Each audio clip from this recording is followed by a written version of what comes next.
Our next political philosopher is Antonio Gramsci. Antonio Gramsci एक Italian Marxist philosopher थे।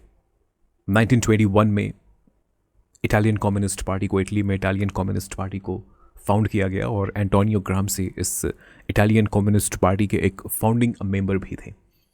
1926 में Gramsci को Mussolini के गवर्नमेंट के द्वारा अरेस्ट कर लिया गया। इसके बाद ग्राम्सी अपने बाकी बचे जीवन का लगभग पूरा भाग वो जेल में ही बिताएंगे।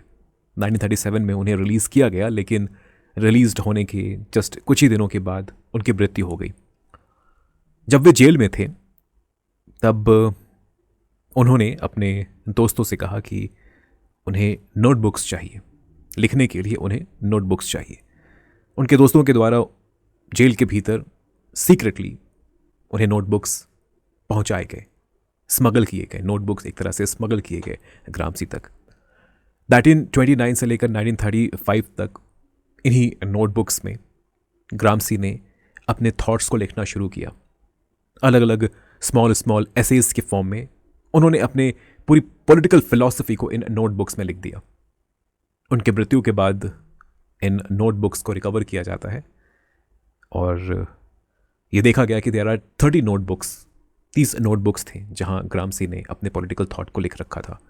And 30 notebooks and more than 3000 pages की राइटिंग ग्राम्सी ने की थी while he was in prison.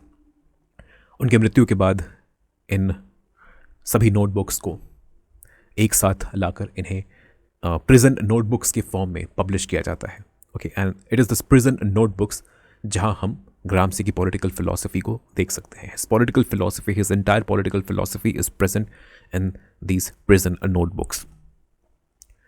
Gramsci एक मार्क्सिस्ट स्कॉलर थे। That means he was influenced by the ideas of Karl Marx. Definitely he was influenced by the ideas of Karl Marx. लेकिन Gramsci Karl Marx के सभी ideas को accept नहीं करते। Particularly Karl Marx की जो economic determinism है, इसे ग्राम्सी रिजेक्ट करते हैं। ग्राम्सी कार्ल मार्क्स के बेस सुपरस्ट्रक्चर के मॉडल को भी क्रिटिसाइज करते हैं। देखिए, कार्ल मार्क्स की जो फिलॉसफी है, हमने पिछले वीडियो में कार्ल मार्क्स की फिलॉसफी को समझा।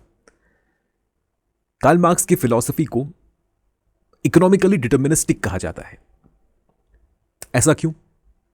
ऐसा इसलिए क्योंकि कार्ल मार्क्स के अकॉर्डिंग सोसाइटी में, खासकर कैपिटलिस्ट सोसाइटी में, जो कुछ भी आप देखते हैं, चाहे उस सोसाइटी की पॉलिटिकल सिस्टम हो, स्टेट हो, गवर्नमेंट हो, रिलीजन हो, लॉ हो, कल्चर हो, आइडियाज हो, मार्क्स के अकॉर्डिंग ये सब कुछ उस सोसाइटी के इकोनॉमिक बेस पर डिपेंड करती है। ये सब कुछ उस सोसाइटी के, उस कैपिटलिस्ट सोसाइटी के इकोनॉमिक बेस से डिटरमाइंड होती है। कार्ल मार्क्स ने इकोनॉमिक वेरिएबल्स को प्रायोरिटी दी। इकोनॉमिक वेरिएबल्स के अकॉर्डिंग ही उन्होंने बाकी सभी फेनोमेना को सोसाइटी में, कैपिटलिस्ट सोसाइटी में घटने वाली बाकी जितनी भी घटनाएं हैं, सभी घटनाओं को उन्होंने इकोनॉमिक वेरिएबल्स के थ्रू एक्सप्लेन करने की कोशिश की। This is economic determinism of Karl Marx. और ये इकोनॉमिक डिटर्मिनिज्म हमें कार्ल मार्क्स के इस बेस सुपरस्ट्रक्चर के मॉडल में क्लियरली नजर आता है। Gramsci criticises this economic determinism of Karl Marx, this base superstructure model of Karl Marx. Karl Marx ने कहा that it is the economic base which is the most important thing in a society. Superstructure base के ऊपर dependent होता है। Superstructure autonomously exist नहीं करता। Marks के according जो सुपरस्ट्रक्चर है, पिछले वीडियो में हमने देखा कि सुपरस्ट्रक्चर क्या होता है। तो जो सुपरस्ट्रक्चर है वो ऑटोनोमसली एग्जिस्ट नहीं करता, वो बेस के ऊपर, इकोनॉमिक बेस के ऊपर डिपेंडेंट होता है। लेकिन ग्राम्सी कहते हैं कि this is not the case. Karl Marx ने सुपरस्ट्रक्चर को सही तरीके से नहीं समझा। सुपरस्ट्रक्चर और सुपरस्ट्रक्चर के वेरियस एलिमेंट्स, खासकर culture of a society, okay, ideas, prevailing ideas, dominant ideas of a society, ये सभी फैक्टर्स इंडिपेंडेंटली, ऑटोनोमसली एग्जिस्ट कर सकते हैं। Independent of what? The economic base of society. This was argued by This was argued by Gramsci. और सिर्फ Gramsci ही नहीं, Gramsci से पहले एक और इटालियन फिलोसोफर हुए, बेनेडिक्टो क्रॉस। बेनेडिक्टो क्रॉस ने भी सेम आर्ग्यूमेंट को हमारे सामने रखा था। बेनेडिक्टो क्रॉस भी ये कहते हैं कि कल्चरल फैक्टर्स, आइडिएशनल फैक्टर्स, सोसाइटी में मौजूद जो कल्चरल और आइडिएशनल फैक्टर्स है ये ऑटोनोमसली इंडिपेंडेंटली एग्जिस्ट करती हैं और इनके द्वारा सोसाइटी के इकोनॉमिक बेस को और सोसाइटी की पॉलिटिक्स को इन्फ्लुएंस किया जाता है, अफेक्ट किया जाता है। बेनेडिक्टो क्रॉस के इसी आइडिया से इन्फ्लुएंस्ड होकर ग्राम्सी कार्ल मार्क्स को क्रिटिसाइज करते हैं और कहते हैं कि कार्ल मार्क्स ने सोसाइटी में मौजूद जो कल्चरल फैक्टर्स हैं और आइडियाज़ का जो पावर है, पावर ऑफ आइडियाज़, इसे कार्ल मार्क्स ने इग्नोर किया। इन वेरिएबल्स को कार्ल मार्क्स ने इग्नोर किया, कल्चरल वेरिएबल्स को, आइडिएशनल वेरिएबल्स को, आइडियोलॉजिकल वेरिएबल्स को कार्ल मार्क्स ने इग्नोर किया। Why? Because he gave much more importance to the economic base of society.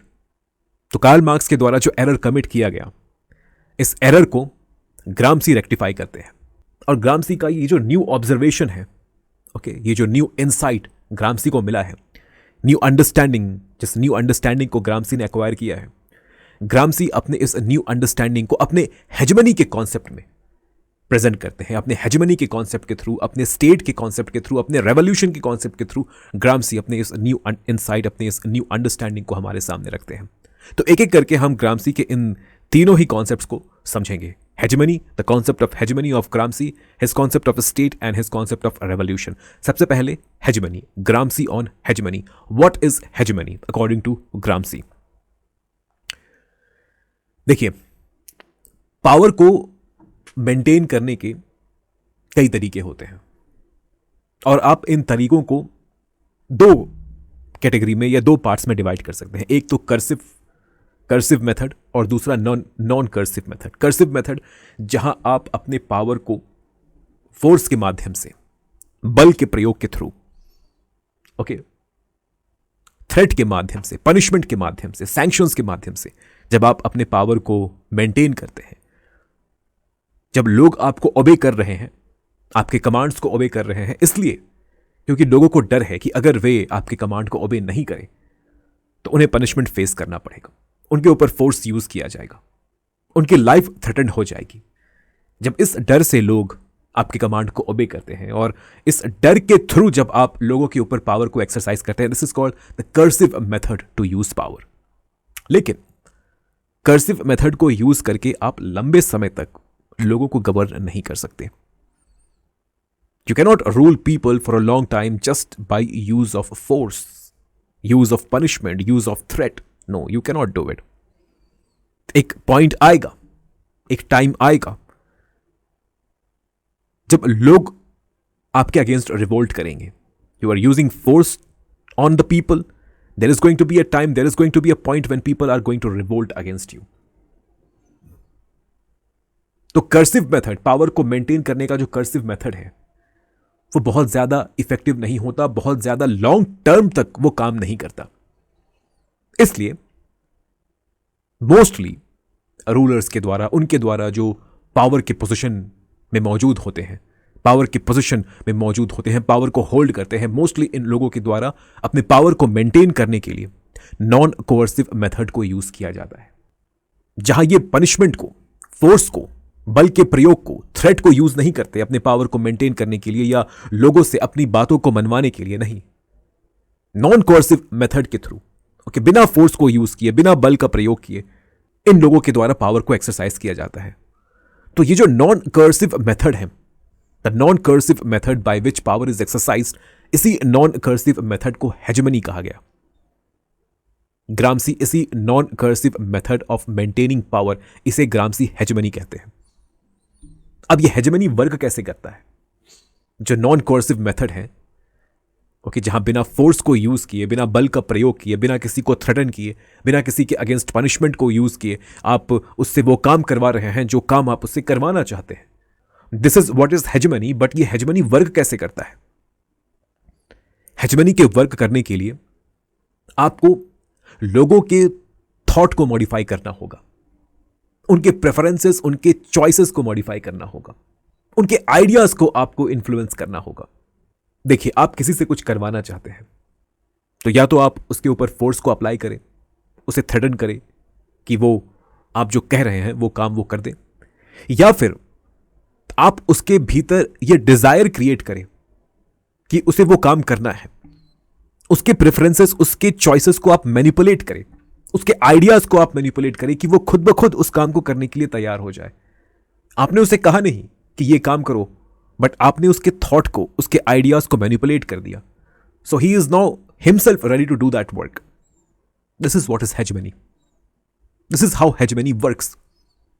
तो वे आइडियाज, वे वैल्यूज, वे नॉर्म्स जो पावर होल्डर के फेवर में हो, पावर होल्डर को सपोर्ट करते हो, इन आइडियाज को ग्रेजुअली, धीरे धीरे सोसाइटी में प्रोपगेट किया जाता है। इन वैल्यूज को, इन नॉर्म्स को सोसाइटी में धीरे धीरे स्प्रेड किया जाता है। The ideas, the values, the norms which are supportive of those who are in power, इन आइडियाज को आप सोसाइटी में धीरे धीरे स्प्रेड करते हैं। जब ये आइडियाज स्प्रेड होंगे, लोग इन आइडियाज को एक्सेप्ट करना शुरू करेंगे और फिर इन आइडियाज के अकॉर्डिंग लोग अपने चॉइसेस, अपने प्रेफरेंसेस को मोल्ड करेंगे।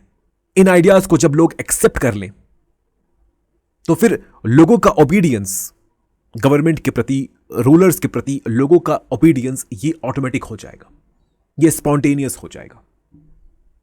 लोग खुद ब खुद गवर्नमेंट को सपोर्ट करने लगेंगे। जो करंट कैपिटलिस्ट गवर्नमेंट है उसे लोग खुद ब खुद सपोर्ट करने लगेंगे।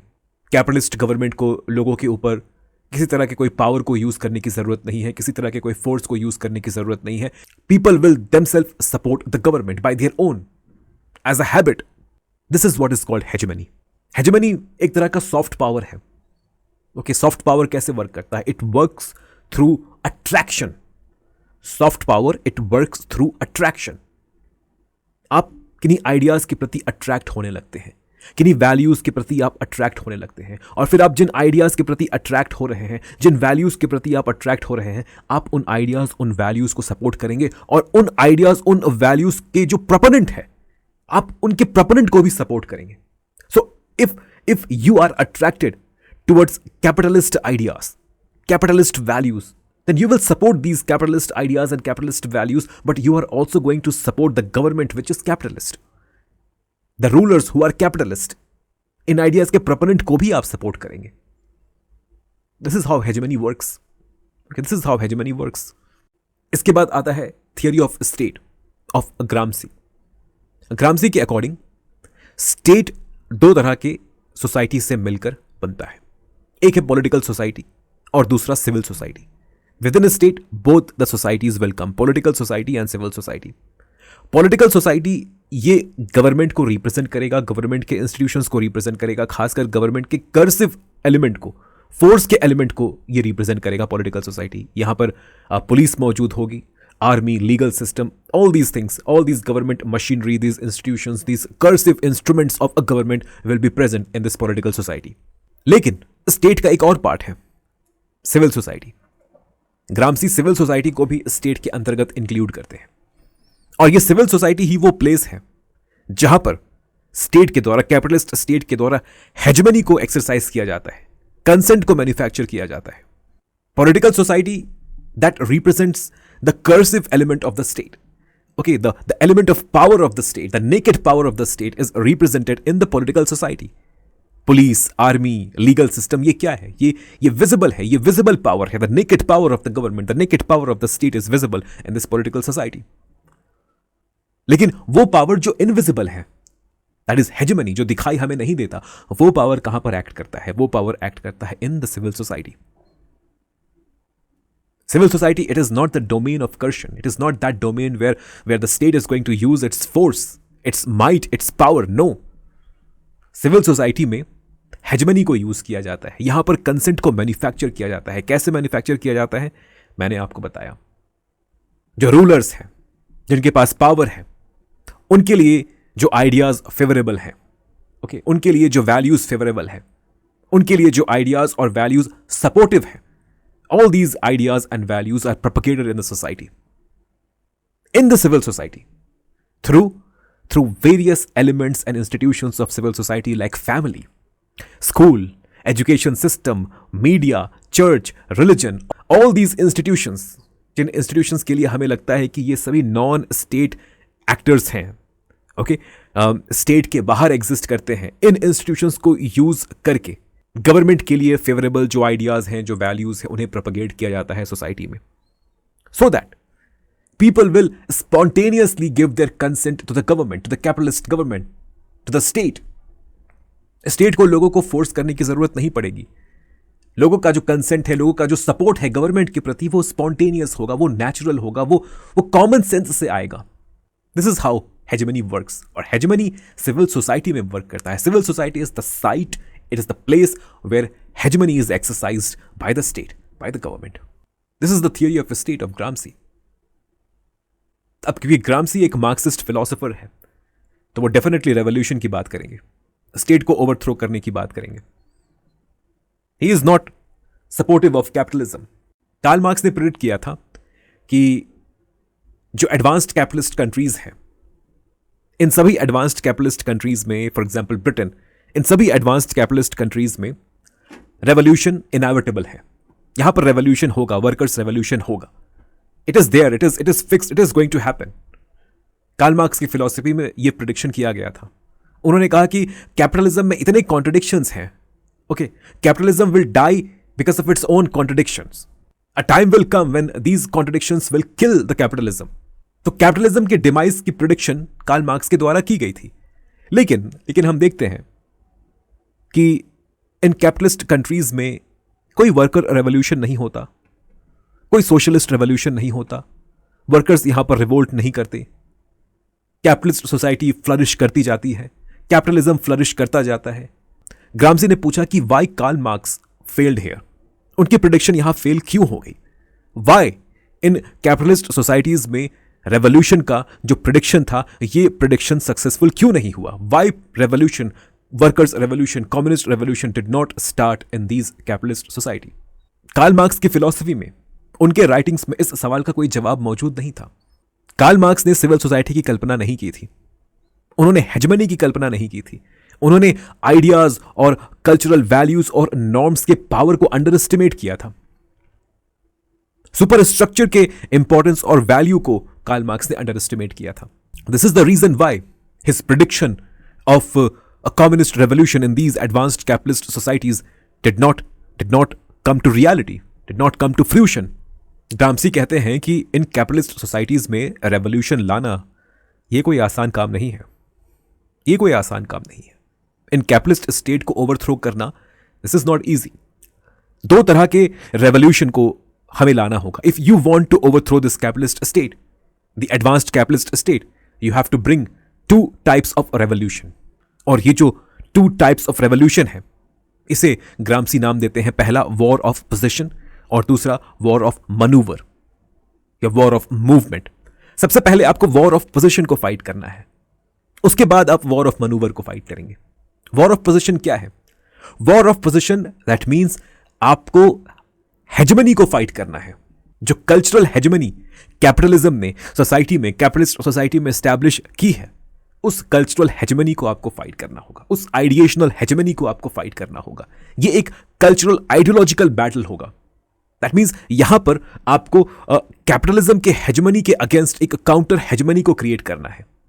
कैपिटलिज्म ने अपने सपोर्ट के लिए, अपने सपोर्ट बेस को मजबूत बनाने के लिए जिन भी आइडियाज और वैल्यूज को पूरे कैपिटलिस्ट सोसाइटी में सिविल सोसाइटी के माध्यम से स्प्रेड कर रखा है, सिविल सोसाइटी के वेरियस इंस्टीट्यूशंस के माध्यम से, जैसे family, church, school, education system, media, इनके माध्यम से कैपिटलिस्ट क्लास के द्वारा जिन आइडियाज को, जिन कल्चरल वैल्यूज और नॉर्म्स को पूरे सिविल सोसाइटी में स्प्रेड किया गया है, सबसे पहले आपको इन आइडियाज को चैलेंज करना होगा।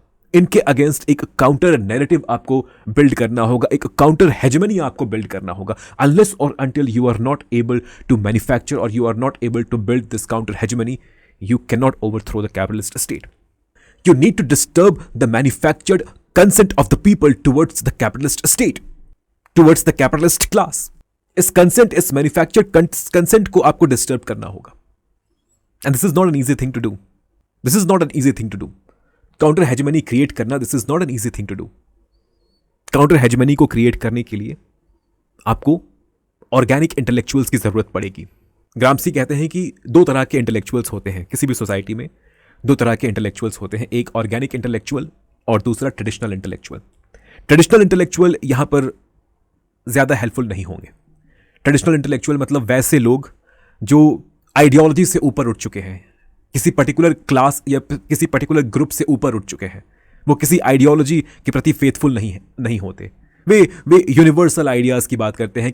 किसी एक आइडियोलॉजी या किसी एक क्लास या किसी एक ग्रुप के प्रति वे इंक्लाइंड नहीं होते। These are traditional intellectuals. लेकिन इनके opposite we have organic intellectuals in society. Organic intellectuals ये किसी एक आइडियोलॉजी को रिप्रेजेंट करेंगे, किसी एक क्लास, किसी एक ग्रुप के इंटरेस्ट को ये रिप्रेजेंट करेंगे, उनके बिहाफ पर ये बोलेंगे। तो जो वर्किंग क्लास है, इन्हें अपने ऑर्गेनिक इंटेलेक्चुअल्स को क्रिएट करना होगा, इन्हें अपने ऑर्गेनिक इंटेलेक्चुअल्स को बाहर लाना होगा। और जब इनके ऑर्गेनिक इंटेलेक्चुअल्स समाज में सोशलिस्ट आइडियाज को प्रोपगेट करेंगे, सोशलिस्ट वैल्यूज को प्रोपगेट करेंगे, तब जाकर धीरे धीरे कैपिटलिज्म के अगेंस्ट एक काउंटर नैरेटिव बिल्ड होगी। और जब आपने कैपिटलिज्म के हेजेमनी को पूरी तरह से सक्सेसफुली काउंटर कर दिया, कैंसल आउट कर दिया, उसके बाद फिर आप रेवोल्यूशन के दूसरे स्टेप में मूव करेंगे, and that is going to be the war of manoeuvre. War of manoeuvre मतलब डायरेक्टली आप जाकर स्टेट के अपैरेटस को ऑक्यूपाई करेंगे, कैप्चर करेंगे।